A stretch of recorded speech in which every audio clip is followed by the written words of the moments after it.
Apreciados hermanos, contextualizo y explico la palabra del domingo 24 del tiempo ordinario. La primera lectura está tomada del libro del profeta Isaías, capítulo 50, versículos 5 a 9. Se trata del tercer cántico del siervo de Yahvé. Hay 4 pasajes en el libro del profeta Isaías que son conocidos como los cantos del siervo porque se centran en la vocación y la misión del siervo de Dios. Estas canciones describen al siervo como el elegido del Señor para que traiga la justicia y la paz a todas las naciones y para hacer que Israel se vuelva y se una a Dios. Pero el siervo también será una luz para que otras naciones reconozcan el poder salvador de Dios. El texto dice: El Señor me abrió el oído y yo no me resistí ni me eché atrás.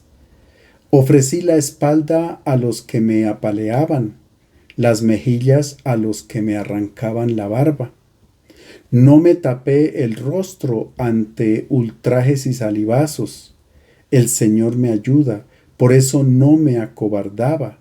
Por eso endurecí el rostro como piedra, sabiendo que no quedaría defraudado.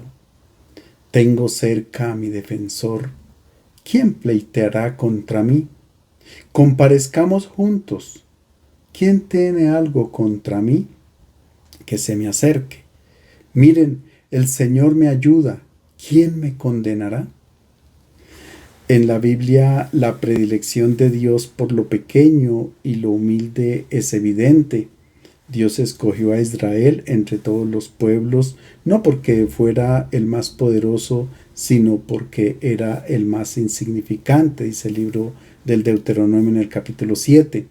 También eligió a David, que era el menor de los hijos de Jesé. Y San Pablo dice que Dios escogió lo insensato del mundo para avergonzar a los sabios y lo débil del mundo para avergonzar a los poderosos. Pues bien, aquí en el cántico del siervo sufriente, esta elección de Dios se hace aún más explícita.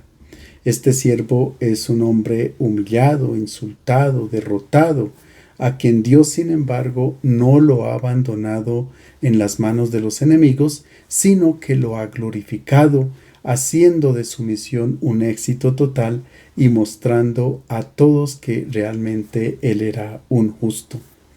Es difícil afirmar si el profeta se estaba refiriendo a un hombre concreto o si estaba hablando de manera simbólica del pueblo de Israel destruido por la violencia de los enemigos.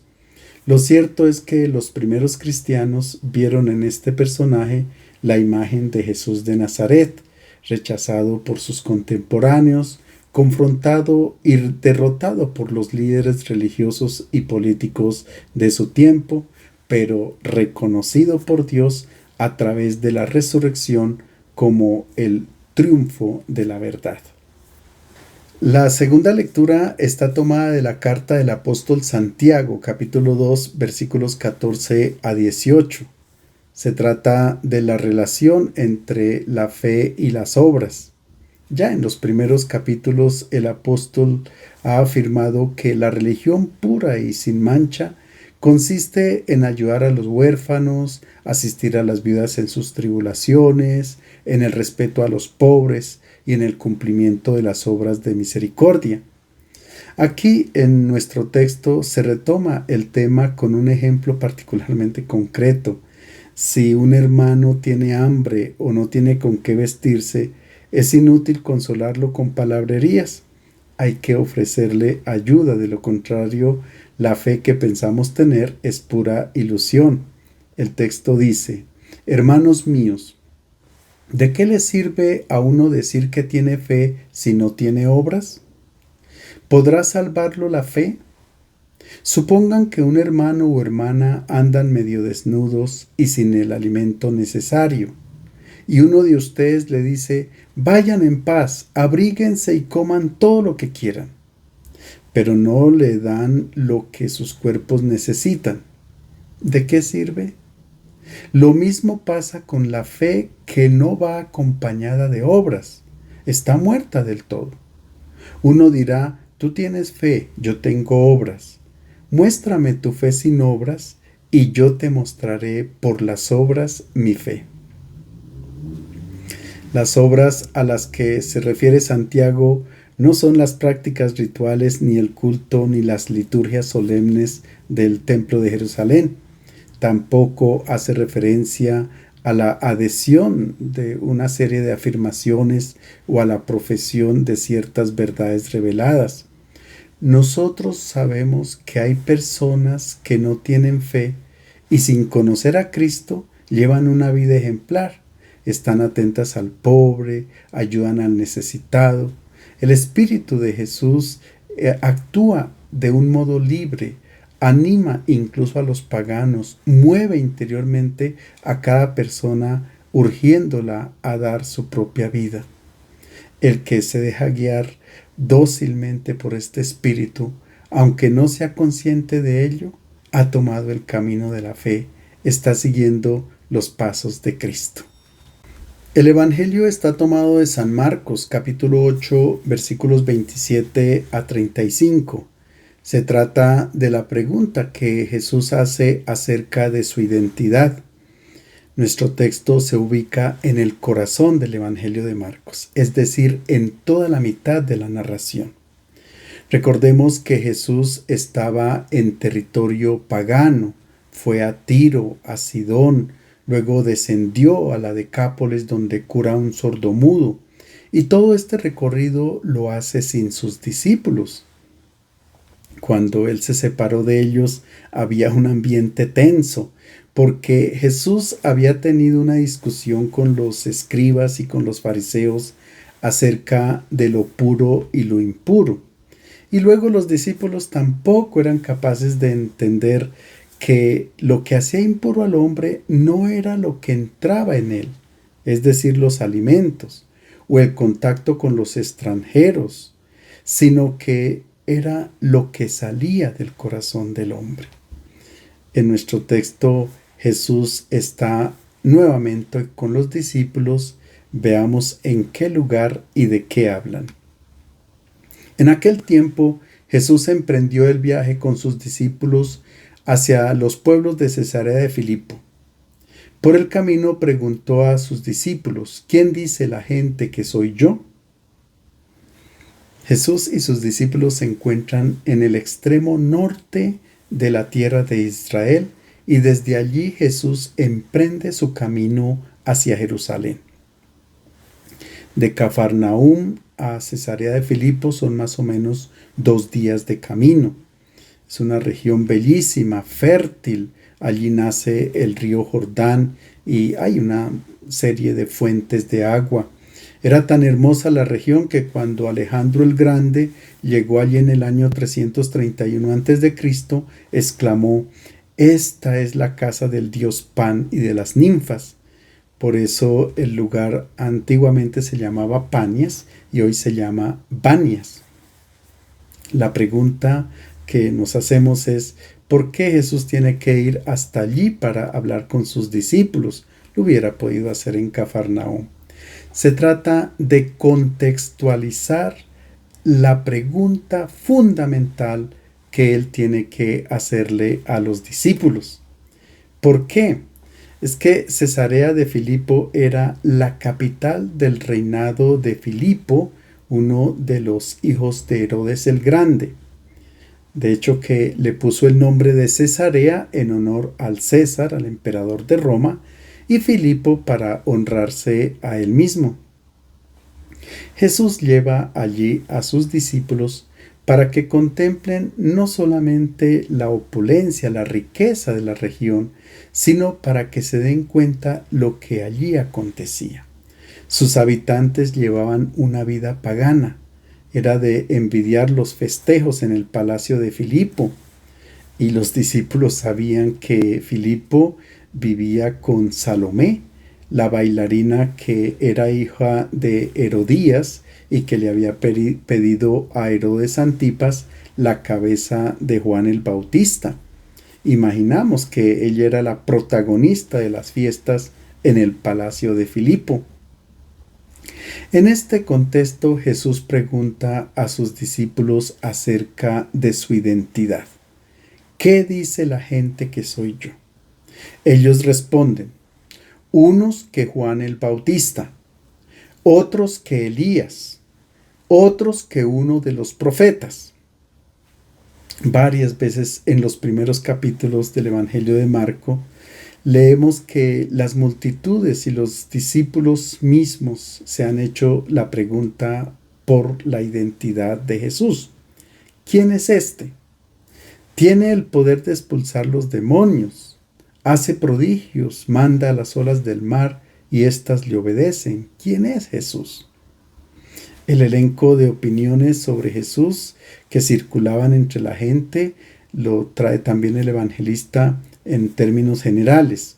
En el capítulo 6, cuando el rey Herodes también pregunta acerca de Jesús, entonces le dicen que es Juan el Bautista que ha resucitado entre los muertos y que ahora tenía poderes milagrosos.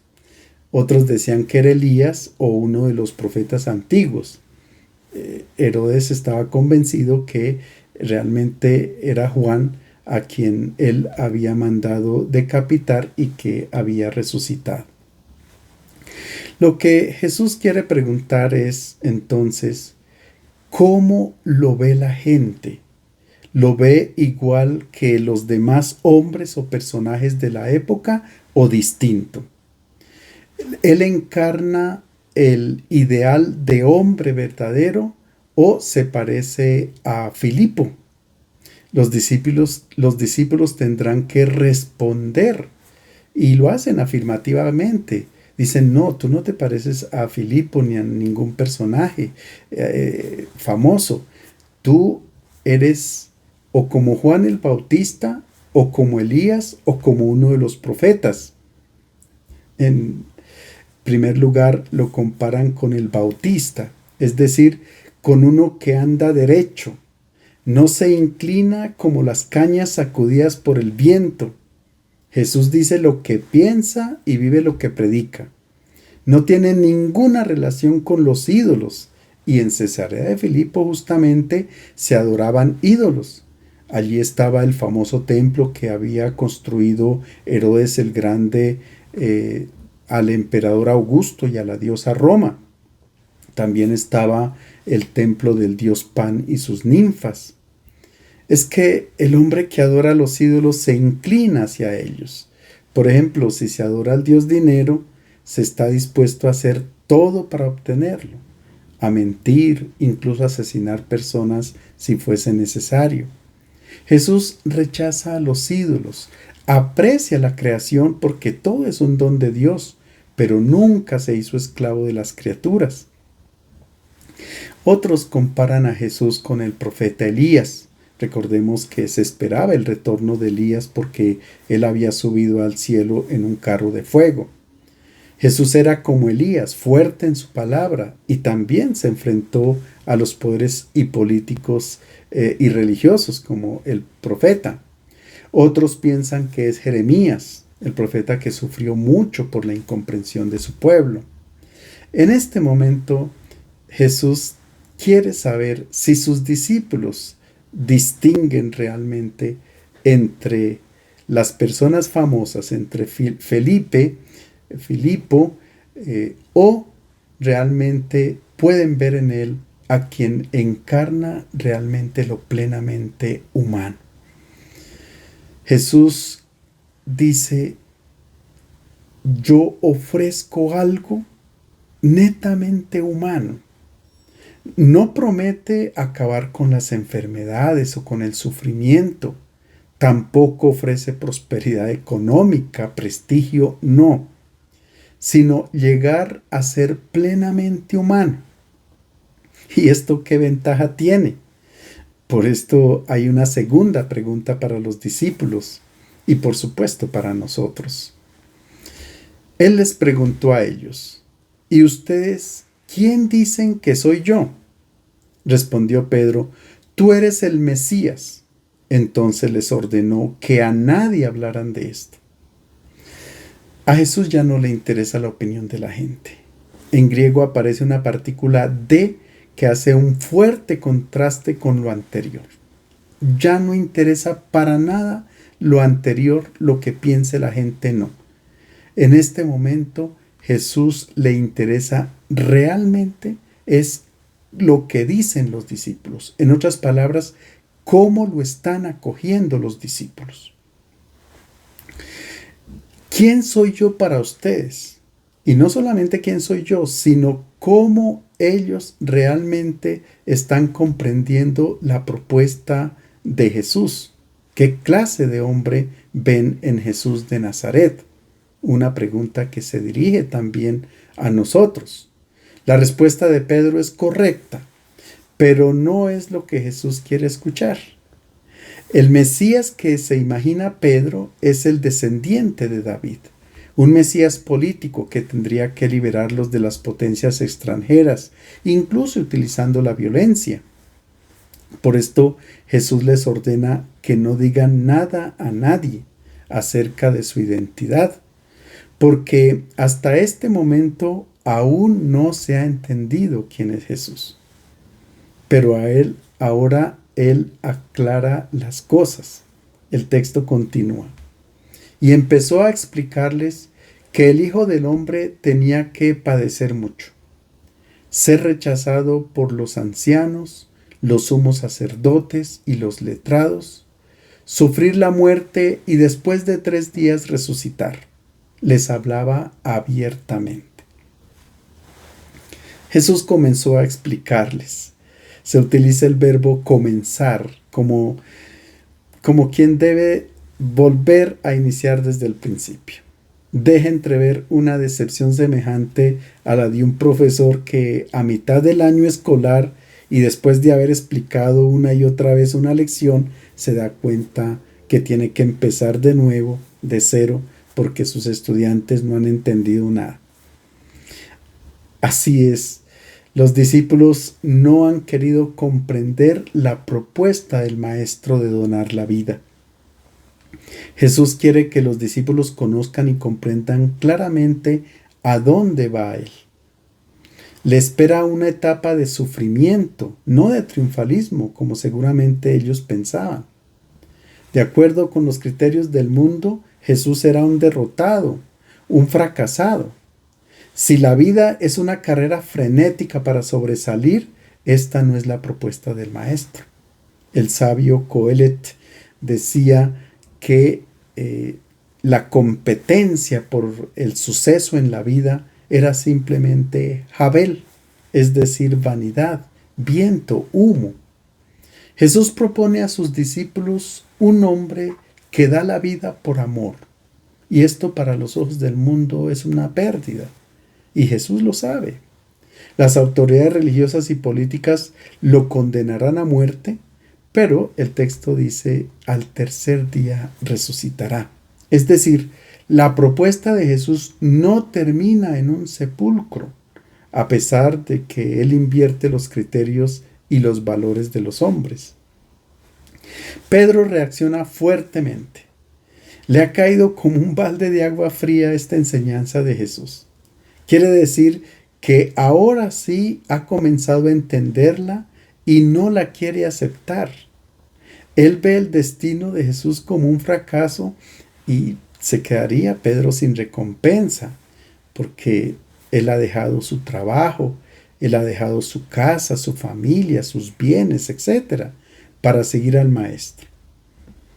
Pero ahorita él seguramente estaría dispuesto a dar la vida para vencer, para luchar, para triunfar, pero no para perder. Es que no es fácil comprender la propuesta de Jesús precipitadamente. Se necesita tiempo para poderla procesar. Y veamos cómo reacciona Pedro. Pedro se lo llevó aparte y se puso a reprenderlo. Pero él se volvió y mirando a los discípulos increpó a Pedro. Ponte detrás de mí, Satanás. Tú piensas como los hombres, no como Dios. Marcos dice que Pedro ha comenzado a reprender a Jesús y el verbo que emplea es epitimán en griego, que es el mismo verbo que se emplea para narrar la expulsión de un demonio de una persona. Marcos nos dice entonces que Pedro comienza a hacerle como un exorcismo a Jesús. Por eso lo lleva a un lugar aparte, porque piensa que lo que Jesús ha dicho se lo está sugiriendo un demonio, el Satán. Pedro no puede aceptar la enseñanza de Jesús y tal vez tiene razón porque él tiene en la mente lo que dice la Biblia acerca del justo. En la tradición bíblica, el justo es un protegido del Señor. Quien hace el bien es bendecido por Dios. El Salmo 37 lo dice: el malvado trama contra el justo y contra él rechina sus dientes. Pero el Señor se ríe de él porque ve que su día se acerca. Dios está de parte del justo. El Salmo continúa diciendo: yo fui joven y ya he envejecido, pero nunca vi desamparado a un justo. Los justos vencen mientras los malvados pierden. En todo el Primer Testamento, las promesas que hay sobre el Mesías demuestran que Él será un vencedor, que somete a todos sus enemigos. Esta es la catequesis que Pedro ha recibido y ahora Jesús está diciendo todo lo contrario. Pedro no puede entender que las victorias de Dios son diferentes a las de los hombres. Dios tiene solo una victoria, que es la del amor, no la de la violencia. Aquí radica la incomprensión de Pedro.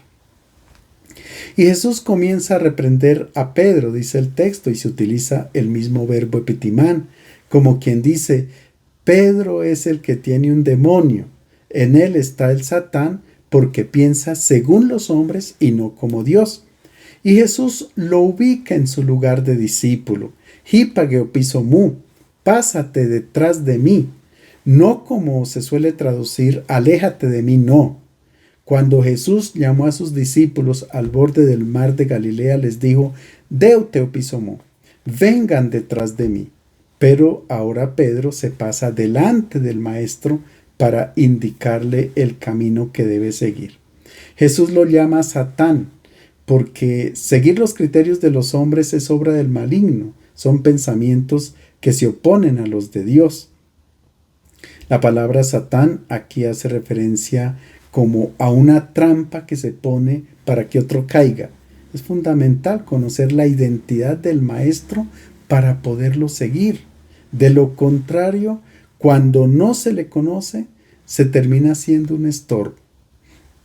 No cooperamos con él, sino que nos convertimos en un obstáculo para la misión. Y ahora Jesús clarifica delante de la multitud. Así continúa el texto. Y llamando a la gente con los discípulos les dijo: el que quiera seguirme, niéguese a sí mismo, cargue con su cruz y me siga. El que quiera salvar su vida, la perderá. Quien la pierda por mí y por la buena noticia, la salvará. Pareciera que de un momento a otro en Cesarea de Filipo ha aparecido una multitud. Realmente esta multitud somos nosotros. Ante todo, Jesús hace una propuesta de libertad total, porque su evangelio es una propuesta de amor, y el amor no se impone. Uno está en la libertad de seguir pastores equivocados y así permanecer en el error, o también de seguir la propuesta de Jesús, el pastor bueno que salva. Él deja bien claro que su propuesta se puede acoger o rechazar. La fe en Jesús no es seguir un personaje del pasado o adherirse a un conjunto de verdades o ideas teológicas, no. Es unir la propia vida a la del Maestro. Y hay 3 imperativos para comprender lo que significa seguir a Jesús. En primer lugar, niéguese a sí mismo. Se utiliza aquí el verbo aparneomai. En griego significa negar rotundamente. Y es el verbo que utiliza Pedro cuando niega a Jesús. Cuando dice: yo no tengo que ver nada con ese hombre. E incluso blasfema. Es decir, ha utilizado maldiciones contra Dios para decir que él no tiene nada que ver con Jesús. Negarse a sí mismo tiene una fuerza muy grande. Es como si uno no existiera. es que el instinto que nosotros tenemos es ponernos al centro de todo. Nos replegamos en nosotros mismos y todo lo que hacemos es en virtud de una recompensa. Jesús dice, si me quieres seguir, niégate a ti mismo, porque cualquier acción que hagas está en función de la vida y de la alegría del otro. Nuestra alegría coincidiría con la de Dios al ver a una persona feliz por mediación nuestra. El segundo imperativo, toma tu cruz. No se refiere a soportar pacientemente las pequeñas o grandes tribulaciones de la vida, como se creía antes, y se decía que cada uno tenía que soportar su propia cruz. No, la cruz que Jesús propone es escogida, es abrazada, es una decisión libre de la persona. Es decir, no se trata de escoger el sufrimiento, sino el amor. La cruz era el castigo reservado a los esclavos, aquellos que no se pertenecían a sí mismos, sino a otro, al dueño. Abrazarla significa tomar la decisión de convertirse en siervos de los demás. Y Jesús lo fue, como lo canta el famoso himno de la carta a los Filipenses. Se vació de sí y tomó la condición de esclavo. Se humilló, se hizo obediente hasta la muerte y una muerte de cruz. En Jesús, Dios ha demostrado que no se pertenece a sí mismo, sino que es esclavo del hombre. La cruz es el signo del amor de Dios y el don supremo de sí mismo.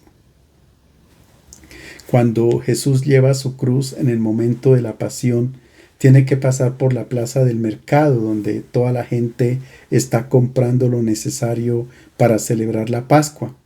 Y lleva al cuello la causa de su crucifixión. Se proclamó rey. Toda esta gente que lo ve lo considera un fracasado, un maldito por Dios. Y lo insultan por la decisión que él ha tomado.